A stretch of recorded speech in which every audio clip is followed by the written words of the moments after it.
meeqa naan jette sadii miti turu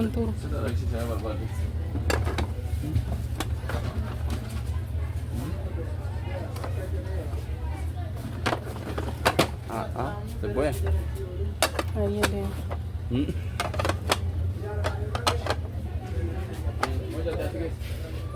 saddeeti hedduu miidhaga 2500 meeshaa tokkichi isaa baay'ee meeshaalee mana keessaa kontirool biifes tahee akkasuma gatii isaa tokkoon haga jechuu ammatti kan meeshaa xiqqaa ta'e isin agarsiisa. Assalaamu alaykum wa rahmatullahi wa barakaatuh. Ashama harka fuune Oromoo kiyya guutuu jirra jirtu isiniin jedha. Tokko meeshaa isaa gatii maankaa cilfaa irraa kaasee burcuqqoo fi sufraa wantoota tokko meeshaalee asitti argitan kana isin agarsiisa. Hanga xumuraatitti turtii gaarii na wajjin ta'a isiniin jedha. Like, subscribe, share gochuun hiriyoota keessanii qooda. Tokkoffaa irratti kan isin agarsiisuu barbaadu gallaayaa yookiin maashina bishaanii kan shaayii ta'e kan barbaadeyyuu haa ta'u akka biyya keenyatti isa bareedaa fi meeshaa gaariidha jennee filannoo qarshii kanaa gadiileen hin jira. Baay'ee qarshiin isaa bareedaadha. Meeshaan isaallee sirriitti akka isin hubattanii fi akkasuma ammoo irraa fayyadamtan abdii qaba. 2200 jechuudha. 1800 illee ni jira. Filannoo keessanii itti aansuun ammoo 1800 banuun barbaanne burcuqqoo tana burcuqqoo warqii yookiin dahabiidha. Asiin durallee suuraallee viidiyoolee hedduun argitanii jirtanii hiikuu hin feene ishigii kana jechuudha. Amma waan erguu heduu fi na of kolchaa isiniin jedha 1800 bitame. Itti aansuun ammoo waan bareedaa tahee ani kan ajajame kan biraati ofii kiyyaa kan jaaladhee bite burcuqqoo tana jechuudha. Baay'ee bareedduudha. Garuu ammoo isiin maayikaadha. Jookii bareedaa qabdi. Jookiin isii ammoo akka gizaazaa baay'ee kan ulfaatuu fi hedduu bareedduudha. Burcuqqoo Turkii ajajame. Inni kunii fi ka Turkiilee gatii walqixa waan taheef isa bitee burcuqqoo jawa hojii baay'ee bareedaadha. Namoonni gariin jechuudha saanii bifa warqii osoo irra bitattanii saanii jechuun birgii irratti odoo bitattanii hedduu miidhagaa fi baay'ee bareedaadha isiniin jedha. Gatiin isaa 2800 hedduu miidhaga. Maashaa Allah tabaarakallah.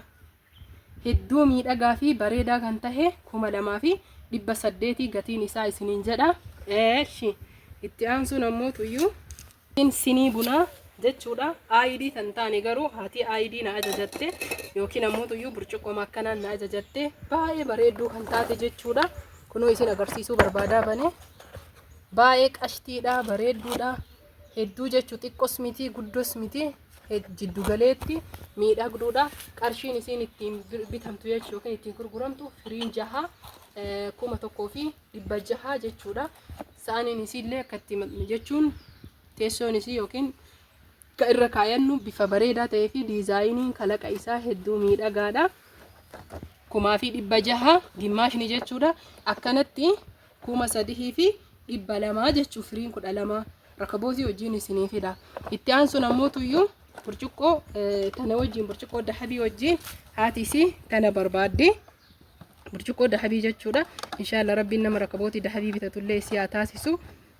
Isiin tuni 1600 gimmaashni tana wajjin walirra waan barbaaduu fi burcuqqoon qofti 1600 namni guutuu darzana barbaadan yookiin ammoo firii 12 barbaadan 3000 fi 1600 miti 3000 fi 200 jechuudha. Isiin tunillee inni kun 1800 200 illee 1500 illee yeroo tokko jechuudha. Amma immoo meeshaa hedduu waan biteef ilaalame itti aansee inni kun litira 2 1.9 litira 2 baay'ee guddaa kan ta'ee fi bareedaa kan tahe sirriitti ilaalame jechuu 2500 meeshaa hedduu waan binneef ilaalame isin carraqabeettidha isiniin jedha. Meeshaa biraa ammoo kan gatii isaa hedduu miidhagaadha. Isa kana baay'ee sirriitti ifa godhee isin agarsiisuu barbaada. Namoota barbaadan qofaa fi ija keessaniin laala. Meeshaa baay'ee bareedaa ta'e asiin durallee viidiyoo hojjedhee jira. Ni argitan jedhee laala. Asitti daabboo barbaadanii, ruuza barbaadanii, akkasuma immoo buddeena barbaadanii waan feetan itti naquu dandeettanii. Cilfaa ofii qaba. Bakka ittoo baay'ee gugurdaa kan ta'e ofii qaba. Tokkichi isaa baay'ee rakasa qarshii 1200 jechuudha. hedduu rakasa kanatti walirratti 1200 guddaadha. Isa lamaa jechuudha. Isa lamaa kan bitameedha. Inni lamaan ammoo tuyyuu 2400 jechuudha. Inni kun lamaan 2400. Kun ammoo darzanni isaa walirratti akka xagnii tahuu fi hundi keessanuyyuu akka jaalattan abdiin qaba. Darzanni firii 12 namni barbaadani 1100 600 1100 nu waan laalaniif hisaaba 1100 nu kennani. Kun akkanatti jechuu firiin 600 jechuudha. Gimmaasha isaati 800. Itti aansuun tiriidha. Isuma walirratti xagnii yookiin maachuu gochuu barbaade tirii lama xiqqaa fi guddaa fuudhee fi kalarri isin barbaadan kalara feetanii ammoo tuyyuu ani waan ofii kiyyaa kalara kana barbaadee fi kunniin lamaan baay'ee ulfaataa fi furdaa kan taheedha. Akkanumatti walirratti kumaan binnee jechuudha. Isiniif galee kun 400 kun ammoo tuyyuu 600 haala kanaa walirratti lamaan isaa kumaan binnee isiniin jechuu barbaade. Asumaan ammoo tuyyuu wanni ani isin agarsiisuu fi ifa sirriitti isin baruu barbaade saaniin kunniin ka 2200 baay'ee bareedaa kan tahee fi hedduu diizaayiniin adda addaatu jira. Saanii baay'ee bareeduudha tunillee jechuudha. Abaaboo ofirraa qabdi. Kanaan wal akka fakkaattuuf akkas godhe ammoo wanni ani sirriitti isinitti agarsiisuu barbaadu sufraa kana yeroo hedduu sufraa adda addatti miti walirratti kan gurguramuudha. Sufraan kuni kan nyaataati. Dheerinni qumatii mitira 2 sirriitti naa hubadha. Mitira tokko jechuun duuba isaa wajjin hagana jechuun dheerinni qumatii mitira 2 kunoo mitira tokko jechuun hagana jechuu kabunaaf jala qaba. Mitira 2 akkasuma mootuyyuu bifa warqiitiin kalaqni isaa hedduu miidhagaa fi abaabollee akka feetanii kalara hedduun jira jechuu. Keessattuu kalara 3ti. Kanaaf qarshiin inni ittiin bitamu kabunaa jechuudha. Kabunaa haganaa akka qabu kunoo as jira. Kara kabootii jechuudha. Mitira tokko akka qabu wajji walumaa galatti qarshii 1500 qofa jechuu. Isiniif galee kun tokkichi addatti miti. Ammootu ani kana xiqqaa bite malee kanarra guddaa keessummaa yeroo qophii adda addaa 2600 namoonni isa bitachuu barbaadan innillee dansaadha. An kana mana faamilii yookiin nama baay'ee maatii baay'ee hin qabneef waan biteef jecha 1500 kana fuudhee fi kunis baay'ee bareedaa fi miidhagaadha. Kabunaa ammoo isin agarsiisuu danda'a. Kun kanyaa kabunaa isa kana kanuma wajjin 1500 jechuudha walirratti. Isinii galee lamaan isaan tuyyuu 1500. Akkasuma immoo kanarra guddaa kabunaallee baay'ee guddaa tahee kan nyaataallee guddaa ka ta'e 2600 lamaan isaa walirratti tokko doon tahin walirratti jechuudha. Kan akkasitti akkanaa hubattan barbaada. Itti aansuun ammoo tuyyuu meeshaan isin agarsiisu burcuqqoo shaayiiti. Nama muraasa jechuu maatii muraasa waan taheef burcuqqoo shaayiiti firii 6 isiin tuni 500 garuu ammoo kan qabee dhiifama of kolchaa isiniin jedha. Burcuqqoon tuni qarshii 500 garuu meeshaa hedduu waan irraa binneef karakkaraan 450 nuuf kennamte. Diizaayinii barbaadan ila baay'ee guddoos miti xiqqoos miti hedduu jechuudha. Bakka haadha meeshaa kanan ajajatteef baay'ee filatamtuu fi bareedduudha isiniin jedha. Itti aansuun kan isin agarsiisu burcuqqoon suni isa kana baay'ee bareedaadha. Akkasuma mootuyyuu gallaayallee isa kana feermuuzillee isa kana eelee daabboo batra jira hedduu waddadee jira. Itti aansuun ammoo wanni ani isin agarsiisuu barbaade isa kana inni kuni qarshii injira karakasaallee jechuudha. Qarshii 200 maktafaan kuni 400 maleedhanii ka biyya laatiif biyya keessattu jira 350 binne. Inni kun sadii tokko kareefachi jiru wajjiin jechuun yeroodhaaf hin ta'a garuu haati meeshaa kana meeshaa warqii waan qabduuf booda bitachuu ni dandeetti. Qarshii 1000 jechuun inni sadii walirratti. Itti aansuun waan ajaa'ibaa isin agarsiisuu barbaada. Mee isa kana isin agarsiisa. Kanallee gatii isinitti hima. Kun 200 isiniin jedhe. Haxumaa kana lama fuudhee beekaa jechuudha. Haxumaan kun miidhaginaa fi yoosuu dhodhooya. Qarshiin isaallee wal caala. Inni kun ammoo bu'aafis tahee faayidaaf hedduu bareedaa waan taheef qarshii 200 jechuudha. Ana ammoo tuyyuu lamaa wanni fuudheef inni kun 350 gatimmaan ittiin gurguran jechuu karakkartaniitu waan kana ka irraan keessa taa'u jechuudha. Sanduuqa qabuuf jecha 350 kun ammoo tuyyuu 200 waan meeshaa hedduu irraa binne dhibbaaf shantamaan nuu kennanii isiniin jedha hordoftoota fi kabajamtoota kiyya. Wanni lama biteef kun bareeduma qofaa fi kun ammoo sirritti hojii namaa hojjeta. Anillee akkanaa hedduu waan qabuufi albeen tunniin sadiin ammootu 700 sadiin isiitu jechuudha. Inni kun jaarmaaniidha.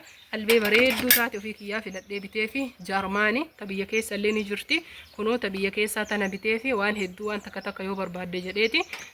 Jaarmaaniidha baay'ee bareedduudha. Sadiin isii walirra 700 bitee isiniin jedha. Itti aansuun maankaa xiqqaa firii jahaa fi walakkaa jechuudha. Gimmaasha maankaa guddaa darzana tokko shuukaa gimmaasha jechuudha. Walumaa galatti ani ka biteen qarshii 550 isiniin jedha. 600 jedhanii 50 irraa nu bu'an meeshaa hedduu waan binnee fi 550. Itti aansuun cilfaa lamaanii. Cilfaan kunniin baay'ee bareedaa akka tahee fi meeshaa hedduu jabaata furdaadha. Waan ofii keessanii warroonni meeshaa na ajajattan argitanii itti gammaduuf teettanii 200 fuudhee 250 dhanii 200 walirra naa kennanii isiniin jedha. 400 inni lamaanii. Inni kun ka 250 illee ni jira. Guddaan 400 illee ni jira. Daabbos ni kaattanii buddeena sitti kaachuu dandeettanii. Gingilchaa of keessaa qaba. Haaduma meeshaa saniitiif fuudhee maaliif jennaaniin silaa bifa adii fuudhaa fi meeshaa saniin akka wal fakkaatu adiin xurii waan hin dandeenyeef bifuma sofraa fi meeshaa abaaboo isiitti dhiyaatu fuudhee fi inni kunis tokkoffaa waan ta'eef ni jira sadarkaa qaba. Kunoo harkaan qabdanii arguu dandeettanii haga barbaadee qabe hin cabu. Ka 250 illee ni jira.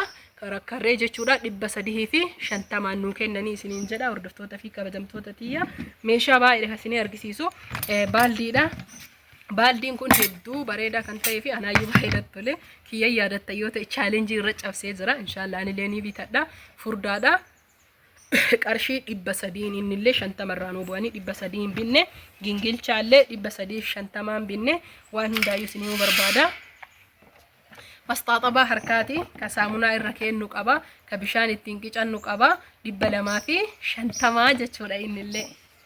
Gatiin isaa hundi isaatu baay'ee bareeda. Isa kana hundaayyuu wal fakkaata kalarii godhee fi innillee 250.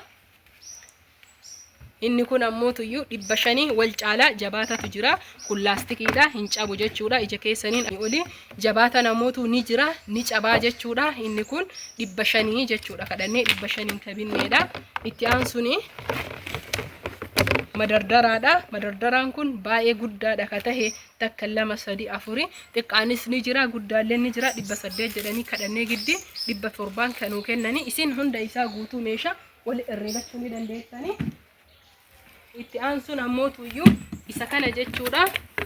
Ka buna itti akoofnu innis wal caala waan taheefi kama bareedaa jennu qarshii 100 nuu kennanii 120 himatanii 100 nuu kennanii. Itti aansuun isa kana ka kasalaan hafarsanii birrii 30 isiniin jedha. Inni kun ammootu ka 20 30tu jira ka 50 40tu jira. Ana ammootu ka 50 fuudhee fi inni kun 30 walitti 80 isiniin jedha. Itti aansuun maandajaadha. Maandajaa kana anillee mudannoo irra qaba. Mudannoo kiyyallee isiniimu barbaada. Namoonni maandajaa hin beekne maandajaa kana bichisiifadha. Namas bichisiifattanii ofillee bittanii maali garaagarummaa yoo naan jettan keessa gadhooqata. Akkasuma mootuyyuu qaawwi isaa kun guddaadha. Sababni isaa ani kiyya jechuudha gabaabaa bendel jedhu bitee baay'ee kasala naan qabsiisu hedduu na rakkisa. Afaan isaa kunillee bifa onneetiin xiqqishuu ture. Kuni guddaadha. Taysiisime. Kunoo baay'ee guddaadha. Itti hafarsuufillee hafarsaa kana wajjin itti hafarsuufillee sirriitti nama mijataa jechuudha. Kanaaf hordoftoota fi kabajamtoota kiyya qarshiin isa ittiin 500 akkasiin barbaaddaniin jira. Hedduu bareedaa fi maandajaa biyyatti gaarii jedhaniidha. Kanaaf itti aansuun eelee daabbooti. Eelee daabboo yookiin batiraan hedduu haddadee jira. Inni tokkoffaa tahee jedhe qarshii 16,000 nu giddiin kadhattanii garuu an meeshaa hedduu waan irraa bitaa tureef firiijillee akkasuma mootuyyuu meeshaalee akka gassaalaa uumamallee waan irraa biteef qarshii 15,000 fi 500 naa kennanii jechuudha. Batiraa 3 qaba. Ka kiiloo 5 fuudhu, ka kiiloo 3 fuudhuu fi ka kiiloo 2 fuudhu isiniin jedha. Kana ni beeytanii sibiila erga keessaa baasan keessa kaayanii hundaayyuu ni beeytanii haaraawwan isinii himu hin jiru. Wanni ani sirriitti isinii ibsuu barbaadu hordoftoota fi kabajamtoota kiyya waa'ee batiraa akkasuma firiijii itti aansee ammoo meeshaalee akka jechuu meeshaa maabiraatiin wal qabatu hedduu gatiin isaa qaala'ee dabalee jira. Dhugaa rabbii namni bitachuu yaadan dafaa bitadha. Keessattuu eeleen kun jechuudha. Asiin duraan 14,000 illee bitee kufanna qabee dhiifama 14,500 illee bite 16,000 jechuun karakkartee giddiin hedduu dinqisiisaadha. Kanaaf namoonni eelee kana batra hin jira ka 12,000 illee isin hubachiisu ka barbaadu akka diimaati kalarri isaa asitti dhiyaata jechuudha. Yoo namni bitattan jiraattan kalarri diimaa kana 12,000 sun ammoo tuyyuu 4G dha isiniin jechuu barbaade. Inni kun bakka feetanuu yoo jiraattan 16,000 15,500 gan namni isin gurguru hin jiru. Haala kanaan meeshaalee babbareedaa kanaafi akkasuma immoo tuyyuu meeshaa hedduu miidhagaa tahe namni bitachuu heddan lakkoofsa kiyya duwwaa 9 78 15 72 75 WhatsApp Telegram koottaa isiniin jedha. Fayyaan faaya Oromoo koo guutuu isin jaaladha isin kabaja horaa bulaa.